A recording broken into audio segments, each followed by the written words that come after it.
In 1999, Toy Story 2 was released worldwide and it was very successful like if its producer.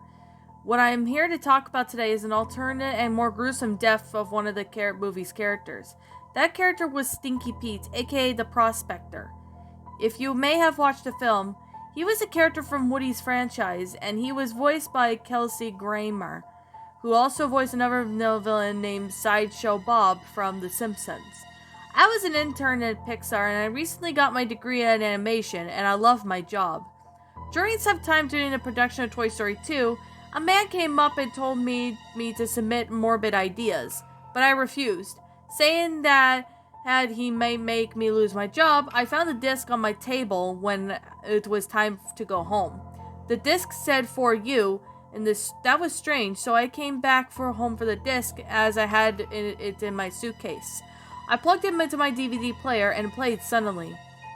The disc then turns out to be an alternative version of Toy Story 2, where Buzz and the toys try to save Woody from the bag, but when Woody was saved and Stinky Pete has reprehended Buzz, Woody promises him the true meaning of playtime. The crew then make an exit towards the airport and into the dump with Jessie and Bullseye, where they go to the incinerator, and while Woody told them to go there, Stinky Pete was screaming, "No, no, no, no!" I was crying hysterically when those words, pleading for the toys to let him go. The toys then continued to turn on the screen, like if they were looking at me. Woody then said, Is this what you wanted? Do you want us to drop him into the incinerator?" I started crying, "No, no, no, no, I did not want this to happen." Then Buzz said, "Too bad, we're dropping him down." After Buzz said those words, he lets go of Stinky Pete, and I could hear him getting hurt as he bumped through the garbage, which he lands into a fiery pit. And in the middle where things turned from bad to worse, Pete was screaming like crazy as he was melting, revealing like skeleton bones, parts of his clothes catching fire and started ripping from his plastic body. His beard was also on fire and was burnt.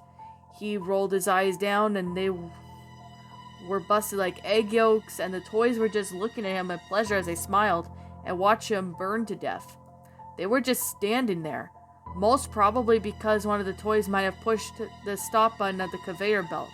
At the final shot was Stinky Pete's body. It just started to melt away, never to be seen again. This is where the movie had back to normal for played. I returned the disc the next day, and I showed it all to my employees, and they were shocked to see this, and they started finding the person who made this demented disc, and they managed to find the person responsible, and the person was fired from his job. John Lasseter then ordered the crew, including me, to destroy the disc. Don't worry, I'm okay. I'm still working as an intern. If you find the copy somehow, please don't watch it. There's an update date sometime in 2020. I posted a transcript, and you'll want to see it. And that, my little pretties, was Toy Story 3 2, an alternative villain death. A Toy Story creepypasta written by Affan Jamsari. Affan Jamsari, thank you so much for this story. Thank you so much for letting me read this story. This was appreciated. So, my final thoughts on the story. Oh my goodness. This story was cliched. Like, it's cliched of its own self. Like, I'm going to basically point out the problems of what's wrong with this story. This story of its own self was just cliched. And not only that, the story was not that good. Like, for one thing, I'm definitely gonna have to point out is that the disc, there was DVD cliche. There was no blood or hyperrealistic blood or gore, thank God. But it was cliche to see, an alternate villain death. Like, why does it always, every creepypasta I see always have to involve that? Like, seriously, why is it that I'm seeing every creepypasta has to have that? It just doesn't make the story good. It just makes it look, I don't know, crazy or something. I don't know what the hell to say. The story was just so, it was just so bad. That's the problem. This story was not good. I'm gonna definitely admit that the grammar was actually okay, although I did spot it at some lowercase i's. There was a couple places, the characters, first letter of their first name needs to be uppercased. And the word in this movie Toy Story needs to be capitalized because that's the name of the movie.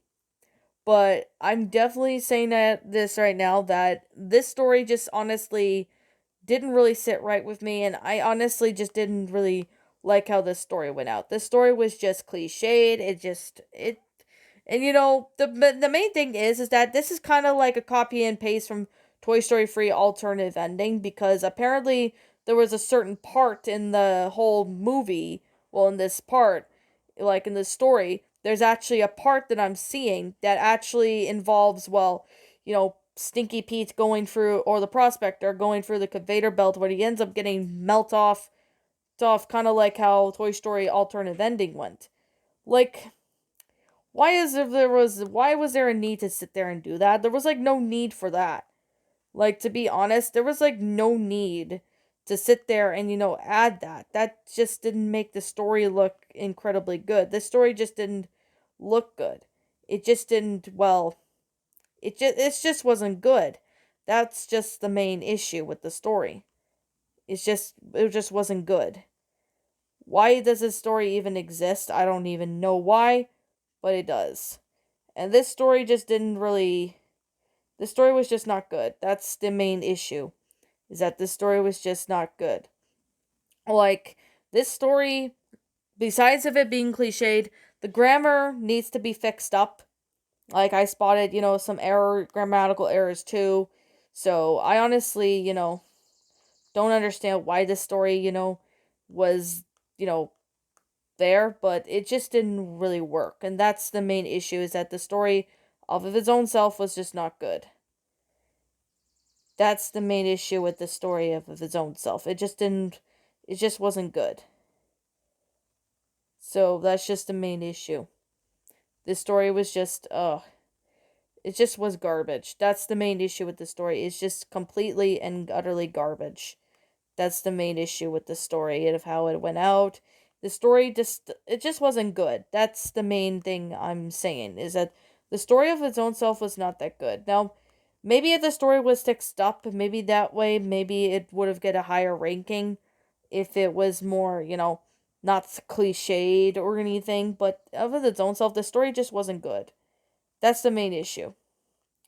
The story was just not good. I didn't really care for the story. It just didn't sit well with me. So I was kind of contemplating on whatever I should, sit there and narrate this or not. I was kind of, debating on if I should, because of, how the grammar was. It just didn't work out. I just didn't really care for the stories. I'm sorry, but that's just my opinion on the story. It just wasn't that great.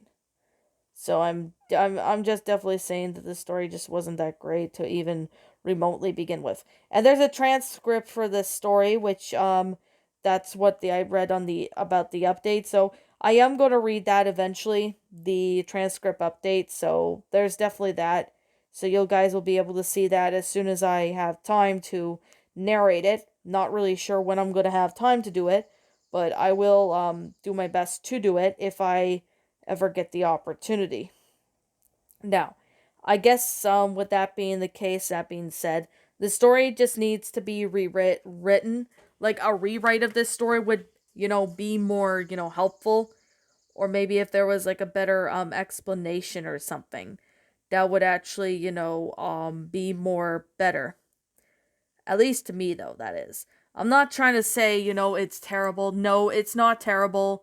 Well, it is terrible, to be honest. The story was just not that great. Writing wise and how the plot was, it just didn't really, work out well. So, that's actually one of the reasons why I was kind of hesitant to narrate this story. But, okay. I guess with that being the case and that being said, I'm going to sit there and wrap up the review. There's nothing really much to say. But I'm going to sit here and say this right now, and like I always continue to say, this is simply my own personal opinion. If you happen to disagree with me, that's fine too. We're all entitled to our own opinions regards to these creepypastas, and this is simply my own personal thoughts. My final rating of this story would have to be I'm going to give this one a, well, 1 out of 10. Just a 1 out of 10 because the grammar was okay, although it does need to be fixed up, such as the grammatical errors in that. The punctuation does need to be is okay. The punctuation's fine. Same thing with the sentence structuring, although it does need to it does need to be worked on. But other than that, the story was not bad or anything like that. But I'm definitely would have to say this story just needs to be, rewritten, and it just needs to make more sense in that. So, anyways, I guess that being the case, that being said, what did you guys think about this creepypasta? Did you all enjoy it? Did you all not? Also, what we have done personally to help make this story a lot better? Feel free to leave me know what your thoughts are down in the comment section down below. I'm the Queen of Lions. Thank you so much for watching today's episode, and if you happen to be brand new here on this channel, be sure to like, comment, and subscribe because I make brand new videos every single day. Don't forget to ring the notification bell to when I upload, so then you guys will not miss an upload. And as always, please roll the outro because I'm out.